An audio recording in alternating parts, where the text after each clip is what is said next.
Kita akan membacakan, memperkatakan firman Tuhan ini. Semua kita mengucapkannya yang ada di multimedia, biar semua kita boleh terlibat. Karena tidak selalu ada kesempatan bagi kita untuk kita bersama-sama memperkatakan firman Tuhan itu. Mari kita ucapkan bersama-sama Yakobus pasal 4 ayatnya yang ke-13 sampai dengan 17. 1, 2, iya. Jadi sekarang, hai kamu yang berkata, hari ini atau besok kami berangkat ke kota Anu, dan di sana kami akan tinggal setahun dan berdagang serta mendapat untung. Sedang kamu tidak tahu apa yang akan terjadi besok. Apa arti hidupmu? Hidupmu itu sama seperti uap yang sebentar saja kelihatan lalu lenyap. Sebenarnya kamu harus berkata, jika Tuhan menghendakinya, kami akan hidup dan berbuat ini dan itu. Tetapi sekarang kamu mengangkatkan diri dalam kecongkakanmu, dan semua kemegahan yang demikian adalah salah. Jadi jika seorang tahu bagaimana ia harus berbuat baik, tetapi ia tidak melakukannya, ia berdosa. Haleluya. Silakan duduk. Tuhan memberkati kita sekalian. Kalau kita mau tema hari ini, judul daripada firman Tuhan, maka saya akan beri judul firman Tuhan pada siang hari ini, bagaimana bertahan di masa yang sulit. Amin. Nah saudara, di awal tahun 2020 kemarin, kalau kita masih ingat, saya sampaikan juga firman Tuhan dari ayat ini saudara, bahwa untuk memulai sesuatu perjalanan di tahun yang baru, maka kita harus melibatkan Tuhan di dalamnya. Karena saudara, Alkitab berkata tadi, jangankan untuk masa yang jauh ke depan saudara, bahkan besok saja apa yang terjadi saudara, tidak ada orang yang memprediksinya. Sekalipun perencanaan itu harus, perencanaan itu bagus saudara. Lihat dikatakan tadi sana, seorang itu berkata katanya, hari ini jelas kapan dia. Jadi bukan nggak terukur kapan-kapan, bukan itu saudara. Hari ini katanya, atau besok katanya, jelas kami akan berangkat ke kota Anu. Jelas tujuannya kemana? Ada kota Anu, tujuannya di sana. Ngapain di sana katanya? Ada jelas pekerjaannya berdagang di sana. Bagaimana hasil dagangannya? Beruntung katanya di sana. Berapa lama mereka tinggal? Setahun katanya. Semuanya terukur sepertinya. Mereka pergi ke kota yang jelas saudara. Ngapain di sana? Jelas. Hasilnya bagaimana? Jelas. Berapa lama di sana? Jelas. Semuanya sepertinya mantap. Tetapi katanya di sana ada satu yang orang sering kali lupakan saudara, bahwa apa yang terjadi ke depan itu tidak ada seorang pun yang bisa memastikannya. Karena sesuatu yang tidak pasti itu, makanya sehebat apapun dia perencanaan itu, maka harus melibatkan Tuhan di dalamnya. Itu sebabnya dikatakan tadi, sebenarnya kamu harus berkata, jika Tuhan menghendakinya. Harus melibatkan Tuhan. Nah saudara, bukankah sekarang ini kita ada dalam apa yang digenapkan dalam firman Tuhan dalam Yakobus ini? Kita ada pada masa di mana sekarang ini nggak jelas saudara, betul? Ada yang bisa memastikan kapan COVID-19 ini akan berakhir? Nggak ada yang bisa memastikan.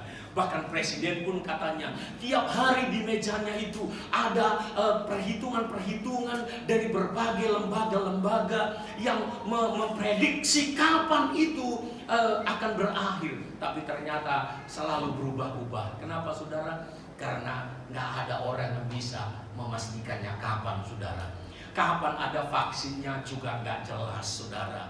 Berapa lama ini akan berakhir? Berapa lama lagi orang tidak terjangkiti? Berapa lama lagi orang tidak ada mati saudara? Nggak ada yang jelas satupun saudara. Sekarang ini kita seperti ibarat menunggu saudara. Menunggu adalah selalu pekerjaan yang membosankan. Nunggu sesuatu yang pasti aja saudara, kadang-kadang bosan, betul? Udah pasti, tapi namanya nunggu, tetap saja itu bukan pekerjaan yang mudah. Apalagi nunggu yang tak pasti. Makanya kalau penerbangan misalnya di-delay, selalu ada diperkirakan 2 jam lagi diperkirakan 1 jam lagi. Kalau sampai nggak jelas katanya, siap-siaplah itu saudara, loket penjualannya itu akan pecah saudara. Kenapa saudara? Karena orang suruh nunggu yang tak jelas. Cuma di truk, belakang truk, bus, truk pengangkutan beras tagi Medan yang ada tulisan di situ, "Kutunggu walau tak pasti." Tapi namanya sesuatu yang menunggu, semua orang itu akan membosankan. Bukan cuma bosan, itu akan membuat kita lemah. Itu sebabnya di situasi-situasi sekarang ini, pada masa-masa pandemi COVID-19 ini saudara, maka saudara jangan lagi buat perencanaanmu nanti kalau pandemi sudah selesai, nanti kalau COVID-19 sudah selesai. Jangan buat lagi itu. Sekarang inilah saatnya Anda membuat sebuah tindakan. Sebab kalau Anda buat nanti katanya, jangankan nanti, entah kapan itu saudara nggak akan pernah bisa melakukannya. Dan saudara akan terpuruk pada masa penantian yang nggak jelas ini. Oleh sebab itu di situasi yang sekarang ini saudara, mungkin ada sebagian memperkirakan. Lihat saja bagian pendidikan anak-anak. Di awal dulu cuma 14 hari dirumahkan, betul? Siap itu diperpanjang lagi berapa hari? Diperpanjang lagi. Ini nanti mungkin diperpanjang lagi, sudah disiapkan untuk akhir tahun 2020. Sehingga kalau saudara berpikir nanti mungkin siap lebaran ini sudah selesai, saudara akan kecewa. Berharap oke, tetapi saudara ada pada masa jangan lagi buat perencanaanmu nanti kalau COVID selesai, nanti kalau Corona selesai. Saudara kerjakan apa yang saudara bisa lakukan sekarang ini. Kalau kau berfokus kepada sesuatu yang gak jelas saudara, maka saudara pasti akan gagal. Oleh sebab itu mari kita lihat kata firman Tuhan tadi, dalam masa penantian yang gak jelas itu tadi saudara, obatnya kapan gak jelas, kapan nanti ada mungkin vaksinnya gak jelas, kapan berhenti nanti gak jelas saudara. Di tengah-tengah situasi yang gak jelas itu, orang bisa menjadi lemah, orang bisa menjadi lesu. Oleh sebab itu di tengah-tengah situasi seperti itu, harus ada yang kita lakukan sekarang, bukan nanti kalau COVID selesai. Ada bagian-bagian yang gak usah kau pikirkan, gak usah juga kau pusing pikirkannya. Apa itu? Kapan berakhir itu gak usah kau pusingkan. Haleluya. Siapa yang menemukannya nanti, vaksinnya, obatnya, gak usah kau pusingkan itu. Haleluya. Bagaimana ekonomi ini supaya pulih, nggak usah kau pusingkan. Berdoa boleh, tapi nggak usah menjadi ajang diskusi, ajang perdebatan, nggak usah. Karena itu bukan bagian kita. Itu biarkan bagian masing-masing yang mengerjakannya. Ada bagian pemerintah yang bekerja di sana, ada bagian tim medis yang bekerja di sana. Tapi ada bagian kita di mana memang itu harus kita yang mengerjakannya. Itu bukan pemerintah yang mengerjakannya, itu bukan bagian medis yang mengerjakannya, tapi itu bagian kita masing-masing, pribadi kita masing-masing, keluarga kita masing-masing yang harus mengerjakannya. Apa yang harus kita kerjakan bagian kita? Cuma satu yang hari ini saya mau sharingkan, yaitu mari bangun pondasi imanmu yang kokoh. Amin. Katakan, bangun pondasi iman yang kokoh. Bangun pondasi iman yang kokoh. Kita akan melihat nanti bahwa pondasi iman yang kokoh itu dari setiap pribadi atau keluarga, dia akan mengerjakan banyak hal di dalamnya, dan itu bagian kita. Biarkan bagian pemerintah ngurusi ekonomi, biarkan bagian pemerintah ngurusin bagaimana supaya ini selesai, biarkan bagian tim kedokteran medis dan sebagainya yang akan mencari bagaimana supaya ada serumnya, ada obatnya saudara. Biarkan bagian mereka, tapi bagian kita adalah mari bangun pondasi imanmu yang kokoh. Itu sebabnya mari kita baca Yesaya pasal 40 ayat 28 sampai dengan 31. Yesaya pasalnya yang ke-40 ayat 28 sampai dengan 41. Yuk kita baca bersama-sama 1, 2 ya. Tidakkah kau tahu dan tidakkah kau dengar? Tuhan ialah Allah kekal yang menciptakan bumi dari ujung ke ujung. Ia tidak menjadi lelah dan tidak menjadi lesu. Tidak terduga pengertiannya. Dia memberi kekuatan kepada yang lelah, amin, dan menambah semangat kepada yang tidak berdaya, haleluya. Orang-orang muda menjadi lelah dan lesu, dan teruna-teruna jatuh tersandung. Tetapi, haleluya, orang-orang yang menanti-nantikan Tuhan mendapat kekuatan baru. Mereka seumpama raja wali yang naik terbang dengan kekuatan sayapnya. Mereka berlari dan tidak menjadi lesu. Mereka berjalan dan tidak menjadi lesu. Saudara, orang kalau terus menerus katanya, kalau orang itu terus menerus berlari, mereka cenderung akan menjadi lesu. Orang yang berjalan, terus menerus berjalan, nggak tahu kapan akhirnya, cenderung mereka akan menjadi lesu. Lihat ayat 43 terakhir. Ayat berapa ya? Mereka akan cenderung berjalan terus menerus, akan cenderung menjadi lelah. Mereka yang terus menerus berlari akan menjadi lesu. Tetapi katanya ada sebuah jaminan, di mana kalau orang itu, saudara, ada di dalam Tuhan, membangun hidupnya di dalam Tuhan, selalu menanti-nantikan di dalam hadirat Tuhan, maka boleh mau berapa lama lagi berjalan COVID ini, tapi anak-anak Tuhan tidak akan lesu. Mungkin COVID-nya nggak jalan, lari-lari dia, biar lari-lari dia, tetapi anak-anak Tuhan tidak akan menjadi lesu di Tuhan. Hanya orang-orang yang punya pondasi iman yang kokoh seperti itu, sekalipun berjalan persoalan, sekalipun terus berlari masalah, maka orang-orang itu, anak-anak Tuhan, tidak akan dibuatnya lesu, tidak akan dibuatnya menjadi lelah. Mari kita lihat, pondasi iman yang kuat itu ternyata itu yang harus, bukan lagi nanti tunggu kapan berakhir, bukan lagi nanti tunggu kapan akan pulih ekonomi. Mungkin sekarang ini kita sebagian ada yang sudah di PHK, sebagian sudah kesulitan betul ekonomi. Tetapi saudara, percayalah, pondasi imanmu yang kokoh akan mengerjakan mujizat-mujizatnya. Pondasi imanmu yang kokoh itu akan membuat bahkan kreativitasmu akan muncul di dalamnya. Karena itu datangnya daripada Tuhan. Mungkin dunia bisa lelah, tapi firman Tuhan berkata tadi, Tuhan itu tidak pernah lelah, Tuhan tidak pernah lesu menghadapi situasi apapun. Amin. Mari kita lihat satu contoh, betapa itu, dua contoh nanti kita akan lihat baik di perjanjian baru maupun di perjanjian lama, betapa iman kokoh itu, saudara, ternyata itu akan mengerjakan mujizat-mujizat di tengah-tengah masa yang sukar. Mari kita lihat pertama Markus pasal 15 ayat 25 sampai dengan 34.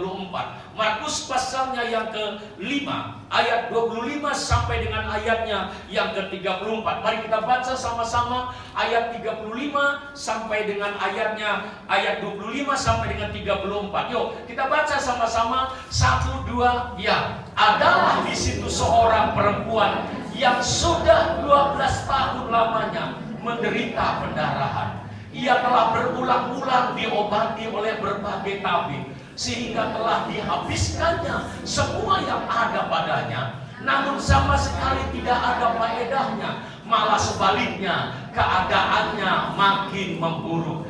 Dia sudah mendengar berita-berita tentang Yesus, maka di tengah-tengah orang banyak itu, ia mendekati Yesus dari belakang dan menjamah jubahnya, sebab katanya, asal ku jamah saja jubahnya, aku akan sembuh. Seketika itu juga berhentilah pendarahannya, dan dia merasa bahwa badannya sudah sembuh dari penyakitnya. Pada ketika itu juga Yesus mengetahui bahwa ada tenaga yang keluar dari dirinya. Lalu ia berpaling di tengah orang banyak dan bertanya, "Siapa yang menjamah jubahku?" Murid-muridnya menjawab, "Engkau melihat bagaimana orang-orang ini berdesak-desakan dekatmu, dan engkau bertanya, siapa yang menjamah aku?" Lalu ia memandang sekelilingnya untuk melihat siapa yang telah melakukan hal itu. Perempuan itu yang menjadi takut dan gemetar ketika mengetahui apa yang telah terjadi atas dirinya, tampil dan tersungkur di depan Yesus dan dengan tulus memberitahukan segala sesuatu kepadanya. Maka katanya kepada perempuan itu, "Hai anakku, imanmu telah menyelamatkan engkau. Pergilah dengan selamat dan sembuhlah dari penyakitmu." Ketika Yesus masih berbicara, datanglah orang dari keluarga kepala rumah ibadat itu dan berkata, "Anakmu sudah mati, apa perlunya lagi engkau menyusah-nyusahkan guru?" Lihat ayat 25-26, saudara. Apa yang dialami oleh perempuan yang katanya tadi sana, namanya pun tidak disebutkan siapa namanya. Sementara dalam perikop itu ada kepala rumah itu karena posisi mungkin di tengah-tengah masyarakat yang dia terpandang, maka namanya pun jelas, Yairus namanya. Sebetulnya Yesus itu dalam perjalanan untuk menuju rumah Yairus yang putrinya pada waktu itu sedang sakit parah, dan ternyata masih dalam perjalanan itu laporan berikutnya bahwa putrinya itu sudah meninggal. Tetapi dalam perjalanan itu ada sebuah peristiwa yang tanpa ada agenda, tanpa ada perencanaan sebelumnya. Apa yang membuat perjalanan waktu itu sepertinya terhalang? Oleh karena dikatakan ada seorang perempuan yang sudah 12 tahun sakit pendarahan. Saya mau ajak kita, mungkin sering kita dengar ini, tapi berkaitan dengan COVID-19, saudara. Mungkin kita nggak terlalu berlalu begitu saja informasinya. Tapi dalam situasi COVID-19 ini akan lebih memahami kita. Seorang wanita katanya yang sakit pendarahan. Berapa lama? 12 tahun. Menurut peraturan daripada hukum Taurat, kalau ada seorang perempuan yang sakit pendarahan dan itu berlangsung, saudara, maka saudara, perempuan itu dalam posisi najis. Itu sebabnya kalau orang sedang dalam pendarahan, dalam posisi najis, mereka tidak boleh masuk ke dalam rumah ibadat. Di luar sana pun dia tidak boleh bergaul sembarangan. Kenapa? Kalau orang lain tertular kena daripada lelehan darahnya, maka orang itu pun kena dalam status najis. Orang yang kena status najis tadi itu, kalau kena lagi orang lain, maka orang itu pun juga dalam status najis. Dan itu berlangsung 1 hari. Bukankah dia hampir mirip-mirip dengan COVID-19? Oleh sebab itu dalam Alkitab, Perjanjian Lama khususnya, dan sampai pada masa Yesus masih ada di muka bumi ini, maka orang dalam posisi najis, dia akan mengisolasi diri. Self karantina. Bukankah itu istilah sekarang ini? Dia mengalami lockdown. Bukankah itu istilahnya sekarang ini? Cuma dulu tidak ada istilahnya.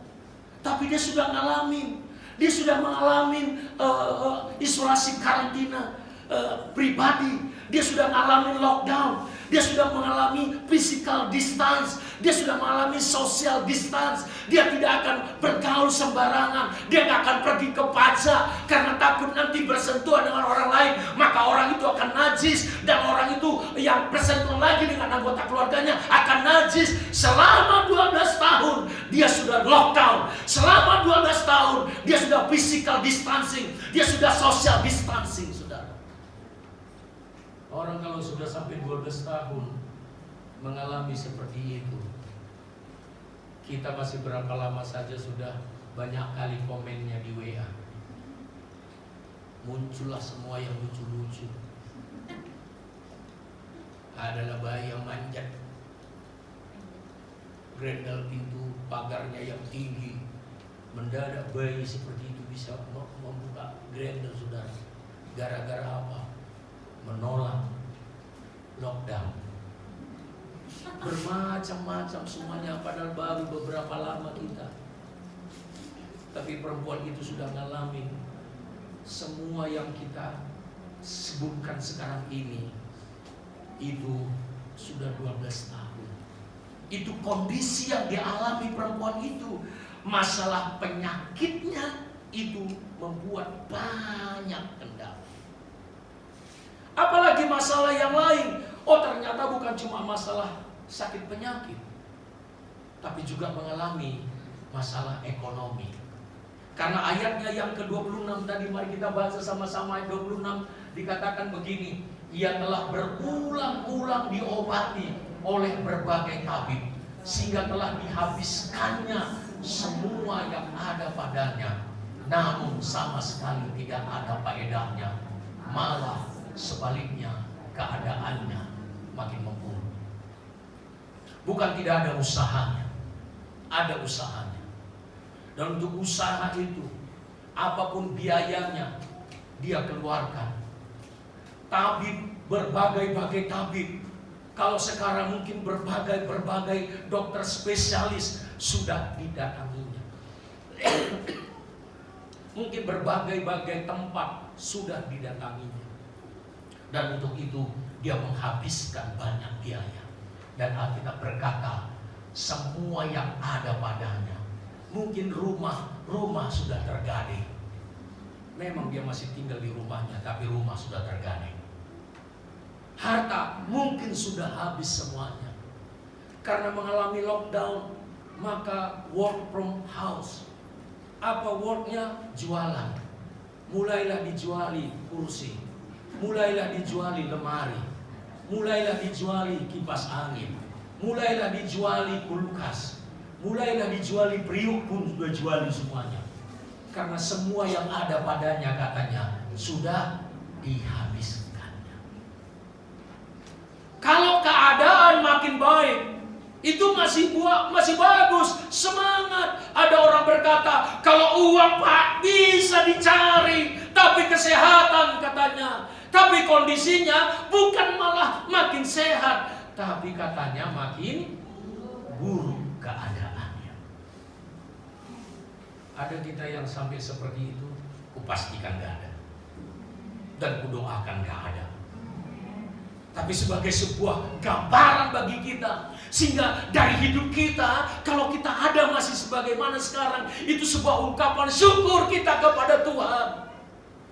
Tetapi di tengah-tengah situasi apapun, karena memang persoalan kita beda-beda. Persoalan wanita ini bukan cuma masalah sakit penyakit, bukan cuma dia dimusuhi di tengah-tengah masyarakat, dijauhi di tengah-tengah masyarakat, kemudian kondisi ekonominya makin parah. Tapi satu hal yang dia masih punya, yaitu iman.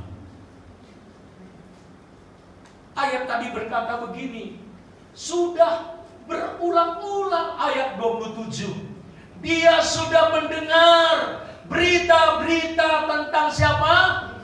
Yesus. Pastikan selalu kau dengar berita tentang Yesus lewat firman Tuhan. Pastikan setiap pagi kau bangun persekutuanmu, baca firman Tuhan. Karena Roma 10:17 berkata, dari mana iman datangnya? Iman itu datang dari pendengaran firman Tuhan. Iman tidak datang dari berapa banyak grup WA yang kau ikut di dalamnya, bahkan chatting-chattingan di sana.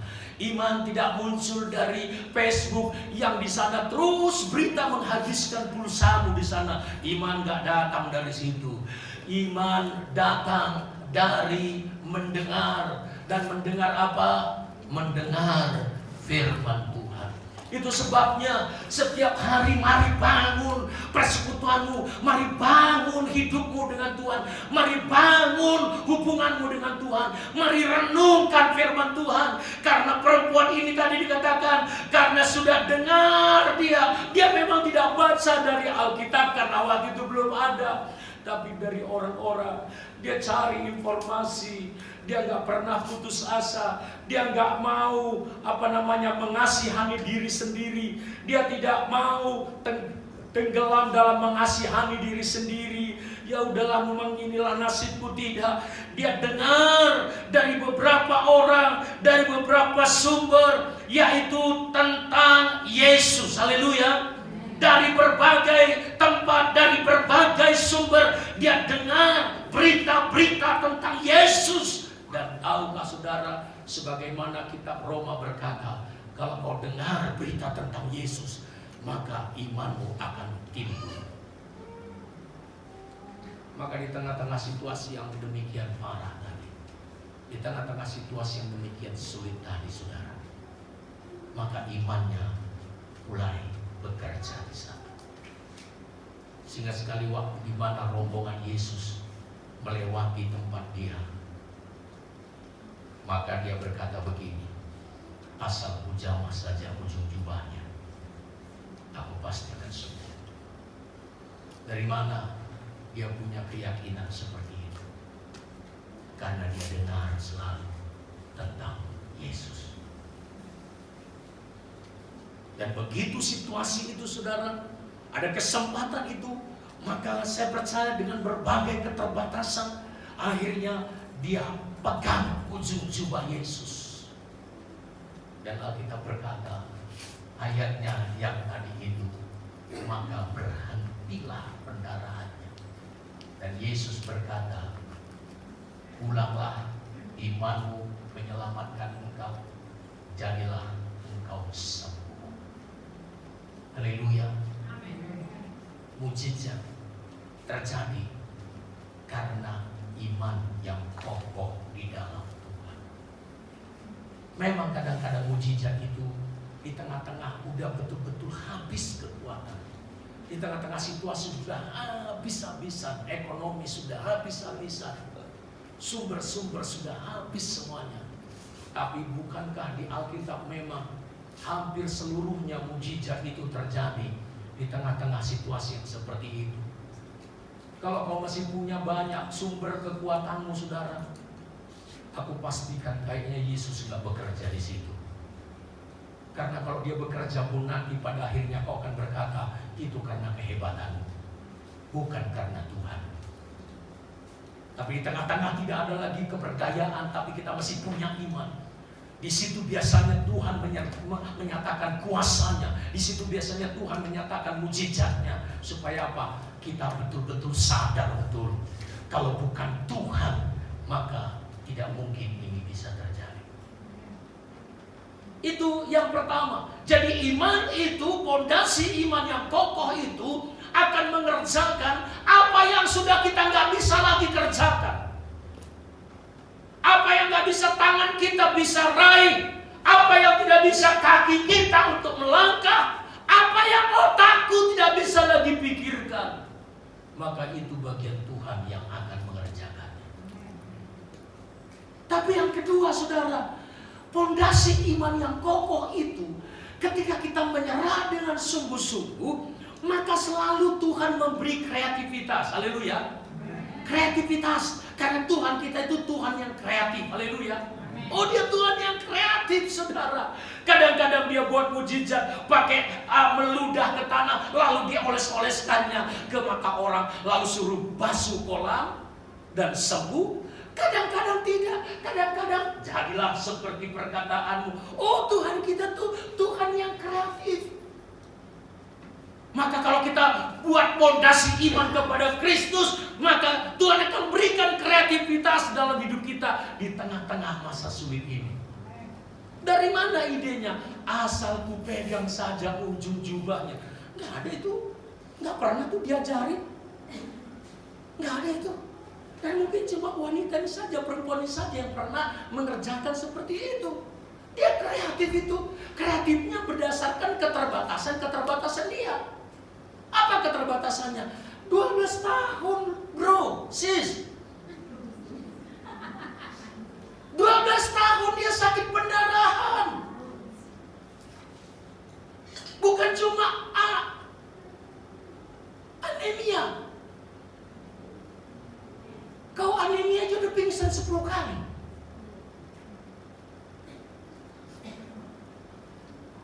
Itu baru kurang darah. HB-nya nggak tahu udah berapa, tinggal berapa HB-nya itu. Karena 12 tahun sakit pendarahan. Kau yang setiap bulan aja itu terus langsung cutinya kau. Terus alasan kau nggak kerja lagi, alasan kau nggak cuci piring, nggak nyuci, nggak gosok lagi. Alasan kau nggak nyapu rumah, kenapa? Karena lagi datang M.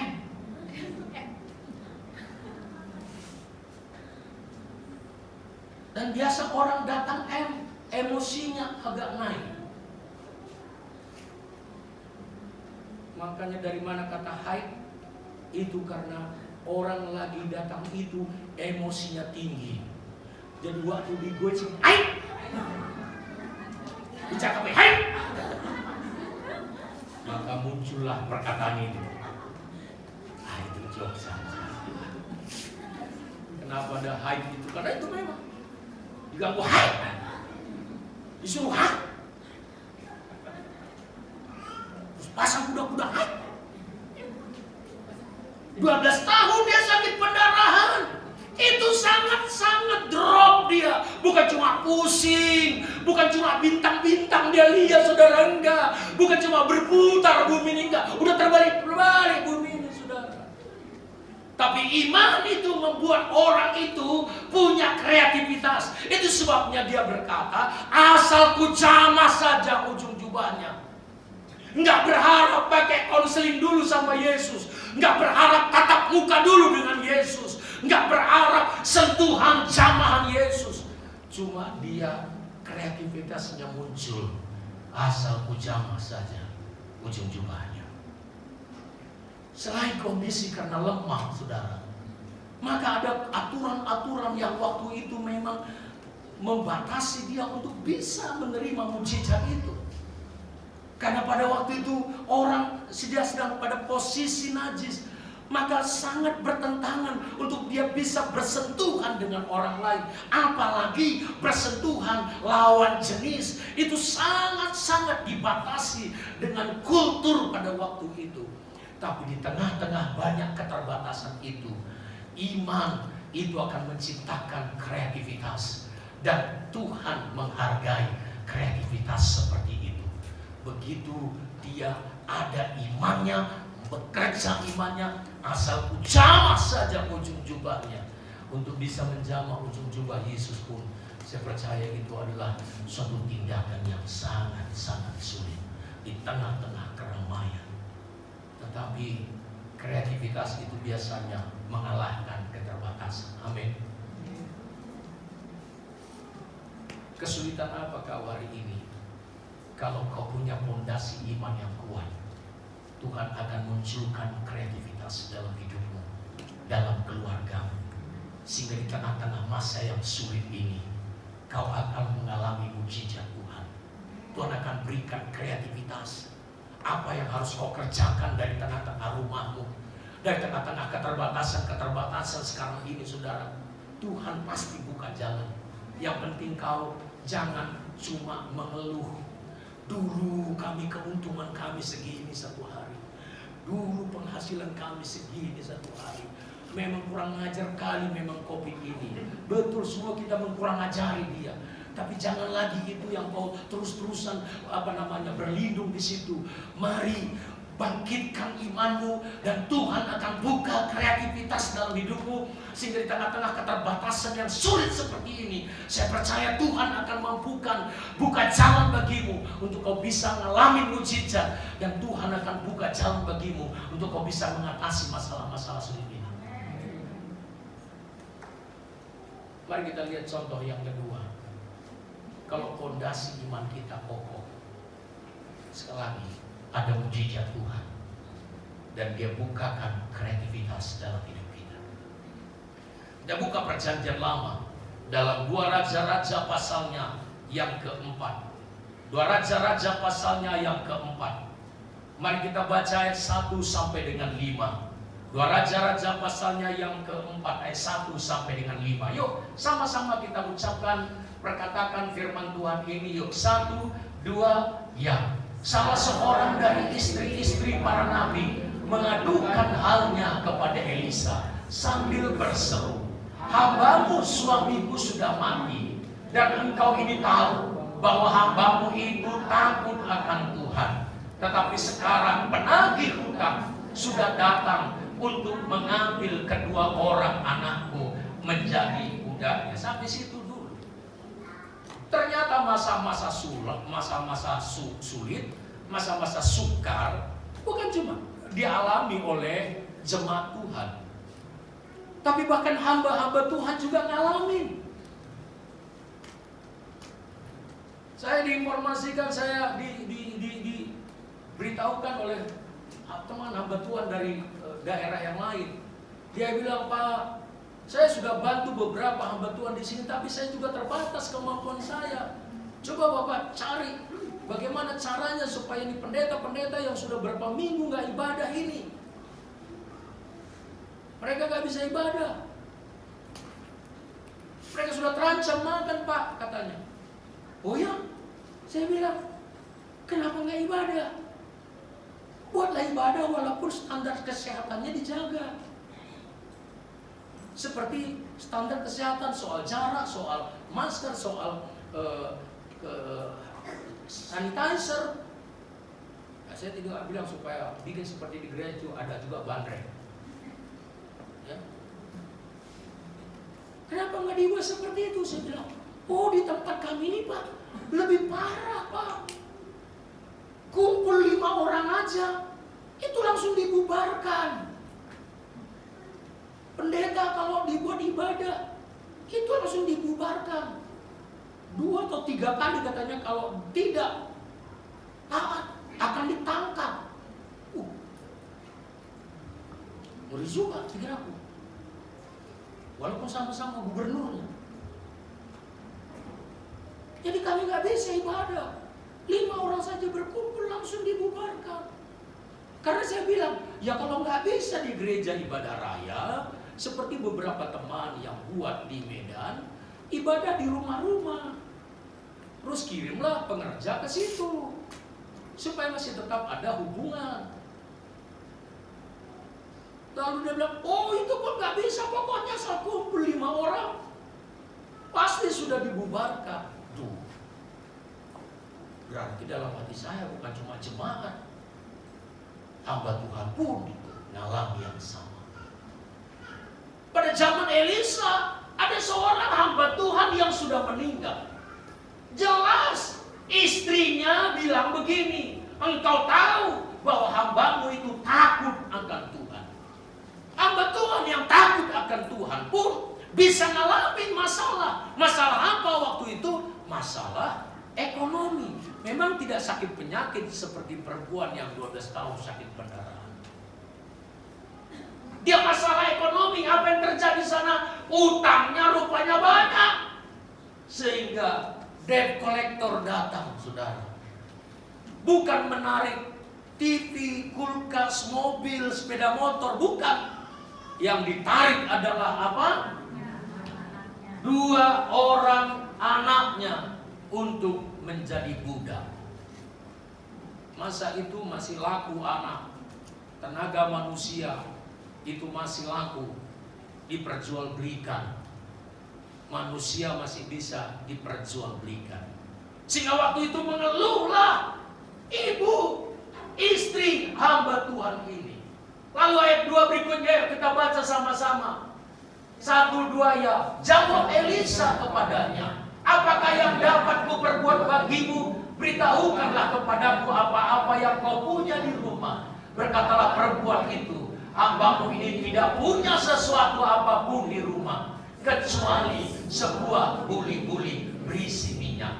Lalu berkatalah Elisa, pergilah, mintalah bejana-bejana dari luar, daripada segala tetanggamu, bejana-bejana kosong, tetapi jangan terlalu sedikit.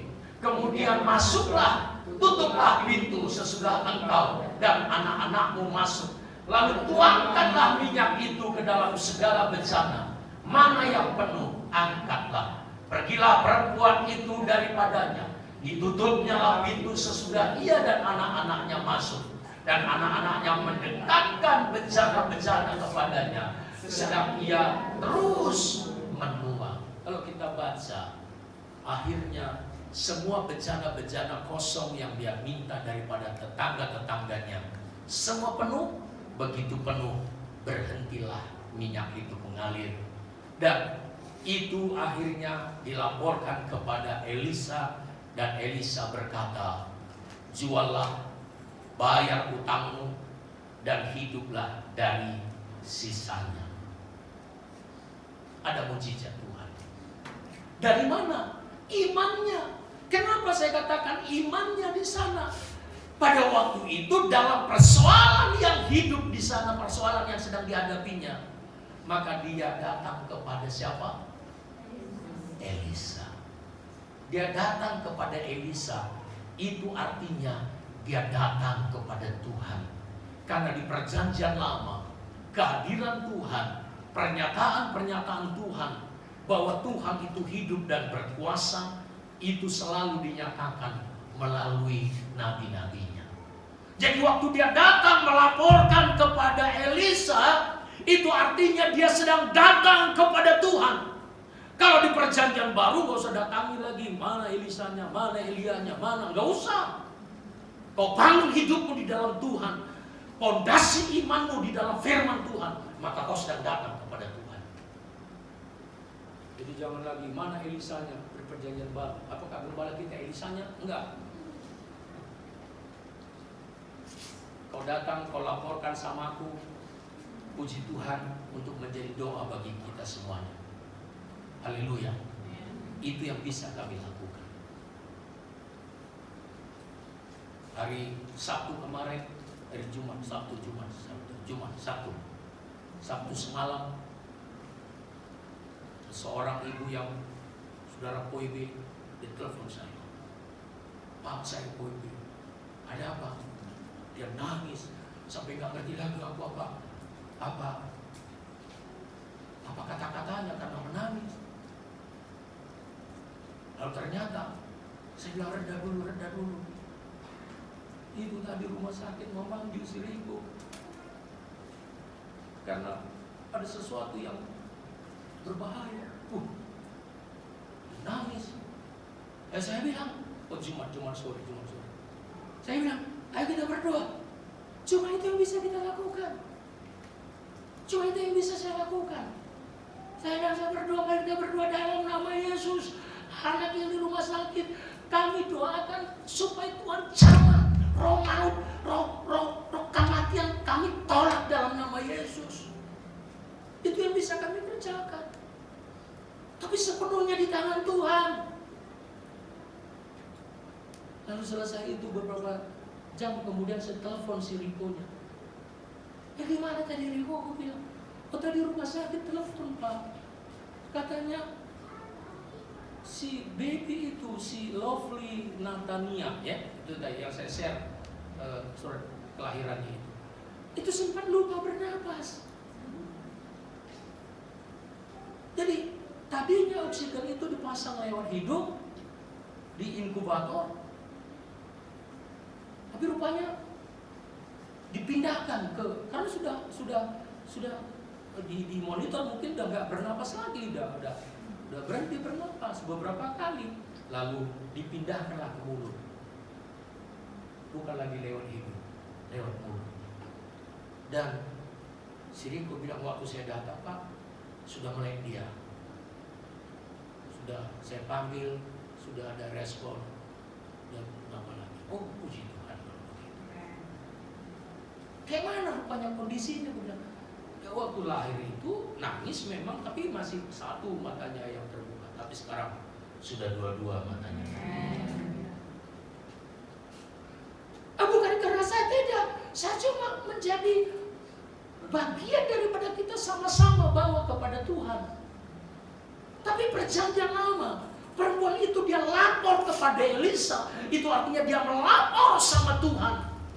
Kalau di perjanjian lama memang kehadiran Tuhan itu, pernyataan Tuhan itu selalu dinyatakan lewat nabi-nabinya. Itu sebabnya kalau nabi-nabinya ada yang macam-macam, maka bunuhlah dia. Itu kata firman Tuhan. Tapi jangan pakai ayat itu zaman sekarang, itu nabi palsu. Lalu bunuhlah dia seperti lagi rame di sosial media. Itu aneh itu. Di perjanjian lama memang kalau ada nabi yang aneh, bunuh memang. Kenapa? Karena di perjanjian lama pernyataan Tuhan itu dinyatakan langsung lewat nabi-nabi itu. Tapi di perjanjian baru masing-masing kita tirai itu sudah robek. Haleluya. Masing-masing kita berdasarkan imanmu, bangun imanmu, bangun imanmu, dan kau bisa membangun setiap pribadi kau lewat persekutuanmu, lewat hubunganmu. Di mana keluarga demi keluarga setiap pagi mari baca firman Tuhan, bangun hubungan persekutuanmu. Ngerti nggak ada yang menerangkan, baca saja firman Tuhan. Mungkin gak ada yang berkhotbah, gak ada yang menerangkan, nggak apa-apa. Nanti Roh Kudus juga akan mengajarkannya. Yang penting bangun hubunganmu dengan Tuhan, karena fondasi iman yang kokoh itu yang akan mengerjakan mujizatnya. Haleluya. Kemudian apa yang terjadi? Muncul ide. Saya percaya sekali lagi Tuhan kita itu Tuhan yang kreatif. Sesuatu yang sudah tidak dia anggap penting. Karena Elisa berkata, apa yang kau miliki? Sekarang kalau kita tanya juga, apa yang kalian punya Pak? Nggak ada lagi yang punya. Pasti gitu jawabannya kan? Kayaknya hampir mirip semuanya. Gimana keadaan? Udah habis semua Pak. Ongkos gak ada, apanya, tinggal nafas yang ada katanya. Biasa kecenderungan kita selalu berkata begitu kan? Habis sudah katanya gitu kan? Udah biasa begitu. Waktu perempuan itu tanya, ibu janda itu juga ditanya, apa yang ada padamu? Kata Elisa, nggak ada lagi Tuhan. Tapi ingat dia, cuma satu ada, buli-buli kecil. Saya percaya buli-buli itu memang kecil saudara. Kalau buli-bulinya besar, pasti dia ingat itu saudara. Saking kecilnya, gak ingat lagi dia saudara. Semua udah habis. Setelah ingat, ada rupanya. Saya harap hari ini pulang ke tempat ini, kau ingat-ingat lagi ada buli-buli yang masih ada. Haleluya. Mungkin tanya, udah gimana? Habis sudah semua Pak, gak ada lagi karena lockdown ini. Udah PHK, duit ARPO, gak ada lagi Pak, habis semuanya. Ya, mungkin karena itu manusiawi biasanya begitu. Tapi saya percaya masih ada buli-buli dalam hidup. Haleluya. Pasti ada buli-buli. Mungkin itu potensi-potensi yang selama ini kau anggap remeh. Mungkin selama ini talenta-talenta yang kau anggap sepele selama ini. Saking kecilnya kau sepelekan. Kau anggap ya ada, enggak gitu saudara. Karena saking kecilnya saudara.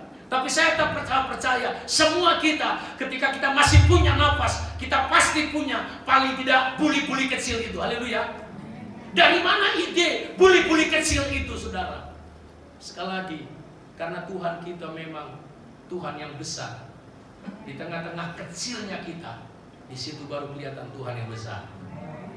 Kalau buli-bulimu besar mungkin nggak terjadi mujizat saudara. Ya, tapi karena kecilnya udah nggak ada lagi saudara. Tapi lewat itu, ide buli-buli kecil itu saudara, itu kreativitas Tuhan. Nanti cari tahu, mungkin ada buli-buli kecil apa yang selama ini kau anggap remeh, kau anggap sepele, bakat masak, ya, bukan bakat gosip ya bukannya, bakat masak mungkin, potensi-potensi apa yang selama ini mungkin tersembunyi, ya, mungkin ada bakat bertukang, bakat apa saja. Saya percaya masih ada buli-buli kecil yang masih tersisa. Lalu dari mana ide bejana-bejana kosong? Tuhan kan punya kreatif. Kalau yang cuma pada dia kecil itu dan dia hanya bertumpu kepada itu, maka nggak cukup. Jual minyaknya, sisanya untuk menghidupi masa-masa yang sulit, nggak cukup. Tapi mulai ada ide yang lain. Karena memang Tuhan kita itu Tuhan yang kreatif. Ambil bejana-bejana yang lain. Tempat lain, rumah orang lain banyak yang memang kosong karena sana juga udah habis memang, udah kosong semuanya. Tinggal bejana-bejananya, ada bejananya, tapi bejana kosong. Mintai semuanya. Mungkin mereka bilang itulah gara-gara lockdown ini. Itulah gara-gara utang banyak. Jadi udah aneh-aneh berpikirnya, kata tetangga. Tapi gak apa-apa. Makanya Tuhan suruh tutup rumah. Haleluya. Mungkin kalau gak ditutup, orang akan mengejek. Inang, boru ahai aku bodoh boru ahai. Inang, boru ombing. Inang, boru tupang. Inang, boru siahan. Eda bohado. Si gudang libeko. Tempayan-tempayan dipanggil sudah tempayan-tempayan di tetangga. Abe minyak mi holan sapiltik do. Mungkin akan gagal saudara. Ya juga ya katanya. Makanya Tuhan bilang tutup pintu. Itu ide juga. Itu kreativitas Tuhan. Haleluya. Sehingga waktu dia tua habis-habis. Enggak langsung dibikinnya banyak buli-buli sehingga dituangi semua dipindahkan buli-buli kecil itu semua. Enggak. 5 roti 2 ikan waktu mujizat terjadi. Tidak terus terjadi 5.000 roti dan 5.000 ikan. Enggak. Ikannya tetap sama. Rotinya tetap itu. Tapi waktu dipecah-pecahkan terjadi mujizat. Haleluya. Itu dia. Buli-bulinya tetap satu itu. Tapi waktu dituang, kok nggak habis-habis? Waktu dituang, kok nggak habis-habis? Geser lagi, geser lagi, geser lagi. Sampai habislah semua bejana kosong itu berisi minyak. Saya katakan buli-buli kecil tadi itu bisa hobi yang selama ini kau anggap sepele. Bisa potensi yang selama ini tidak kau kembangkan, kau anggap sepele. Bisa itu apa saja. Talentamu bisa. Apa saja buli-buli kecil masih ada. Terus bejana-bejana kosong, oh mungkin banyak itu. Saya percaya kalau kau punya iman akan ada kreativitas. Bejana-bejana kosong bisa saja itu nomor-nomor kontak di HP-mu. Amin. Kok bisa? Tinggal kau, bro, aku ada proyek ini. Sis, aku ada proyek ini. Apa itu? Ini begini, begono, begini, begono. Coba kasih dulu. Biar ku tes dulu, biar ku coba. Tinggal kau kasihkan. Lalu mereka order ya 500 piece. Waduh, bukankah itu bejana-bejana kosong yang tadinya tempat orang lain kosong? Kau ambili semuanya. Haleluya.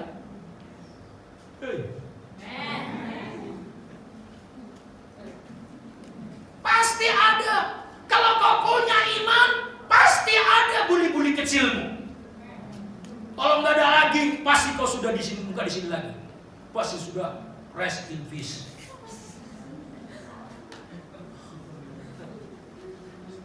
Ada seorang pujang nggak pernah berkata, waktu dia di kuburan dia ngeri katanya. Kenapa?